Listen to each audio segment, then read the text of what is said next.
Hey everyone, did you know Castro is a great place to listen to Ghost Town? Castro is a long-running iOS app with a rich history. The Castro podcast app makes it easy to manage lots of podcasts and enjoy the best episodes of all your favorite shows. It has custom playback speeds, its own CarPlay app, and more. Listen to Ghost Town and thousands of other amazing shows on Castro. Head on over to Castro, that's CASTRO.FM, and download the app today. The Sound of Silence. I'm Rebecca Lieb. I'm Jason Horton. And this is Ghost Town.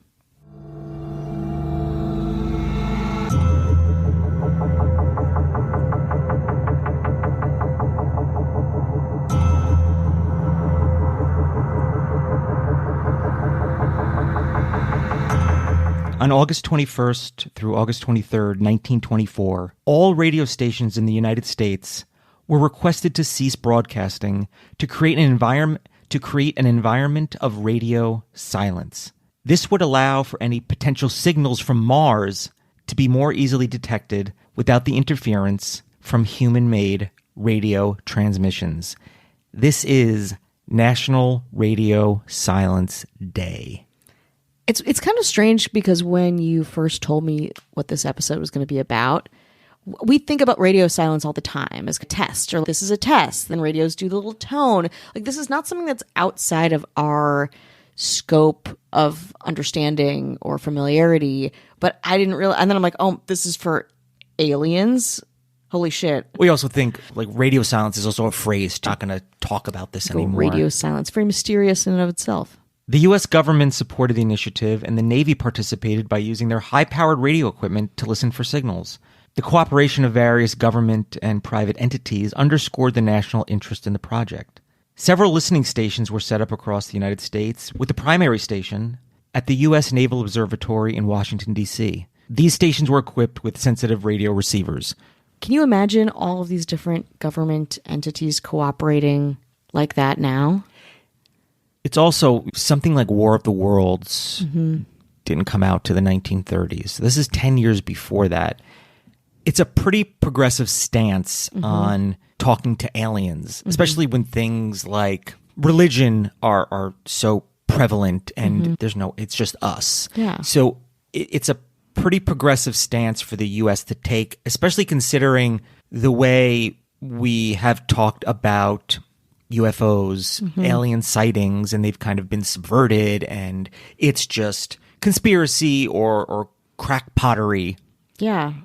So there's a pretty progressive stance for 1924. Absolutely. And I think it kind of speaks more to our stance on radio and that as a new technology versus even our stance on aliens. It's like we have this new powerful tool that is kind of new to the United States and has a lot of possibility. Like, why don't we try using this for this thing?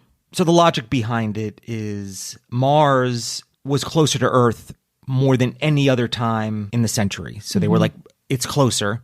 Theoretically, the waves should get there easier. Despite the efforts and the widespread public interest, no definitive signals or messages from Mars were detected during the periods of radio silence.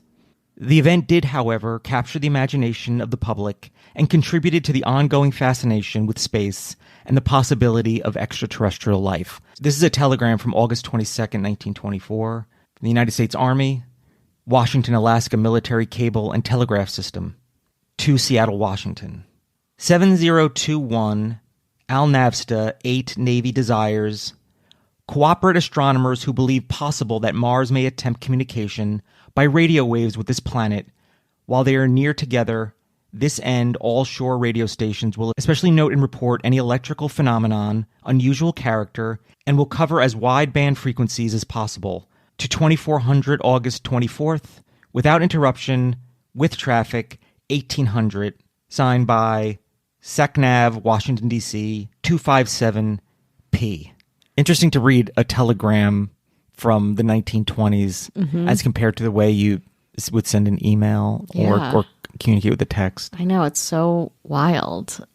And I'm just so impressed. It was overt, like people knew about it. You know, they had to because they were listening to something. Overt curiosity in communication with extraterrestrial life. Again, I think of it, when I think of that, I think of really more mid-century, like we're doing a secret op, we're doing this, we're doing testing, we're doing whatever. Not like, let's bring the whole United States in on this kind of experiment in how we can communicate. I feel like that's changed over the years. Also, I believe we've done the WOW signal from 1977. And there's also something very interesting with radio called number stations that you can still hear some of them, and they are just something like Morse code that are meant to communicate in these open radio waves during wartime. And I think they still exist, and you can still turn them on and still hear them.